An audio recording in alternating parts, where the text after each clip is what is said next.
கடவுளுடன் காலை வணக்கம். புனித யோவான் எழுதின செய்தி 3ஆம் அதிகாரம் 7 முதல் 15 வரை உள்ள இறை வார்த்தைகள். அக்காலத்தில் இயேசு நிக்கதேமிடம் கூறியது, நீங்கள் மறுபடியும் பிறக்க வேண்டும் என்று நான் உமக்கு கூறியது பற்றி நீர் வியப்படைய வேண்டாம். காற்று விரும்பிய திசையில் வீசுகிறது, அதன் ஓசை உனக்கு கேட்கிறது, ஆனால் அது எங்கிருந்து வருகிறது என்றும் எங்கு செல்கிறது என்றும் உமக்கு தெரியாது. தூய ஆவியால் பிறந்த அனைவருக்கும் இது பொருந்தும் என்றார்.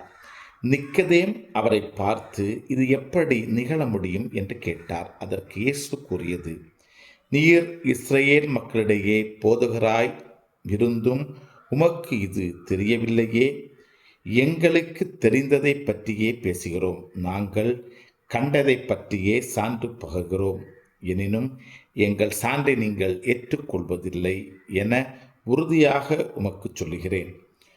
மண்ணுலகு சார்ந்தவை பற்றி நான் உங்களுக்கு சொன்னதை நீங்கள் நம்பவில்லை என்றால், விண்ணுலகு சார்ந்தவை பற்றி சொல்லும்போது எப்படி நம்பப் போகிறீர்கள்? விண்ணகத்திலிருந்து இறங்கி வந்த மானிட மகனை தவிர வேறு எவரும் விண்ணகத்திற்கு ஏறி சென்றதில்லை. பாலை நிலத்தில் மோசையால் பாம்பு உயர்த்தப்பட்டது போல மானிட மகனும் உயர்த்தப்பட வேண்டும். கிறிஸ்துவின் நற்செய்தி. இந்த நாள் இனிய நாளாக அமைய வாழ்த்துக்கள்.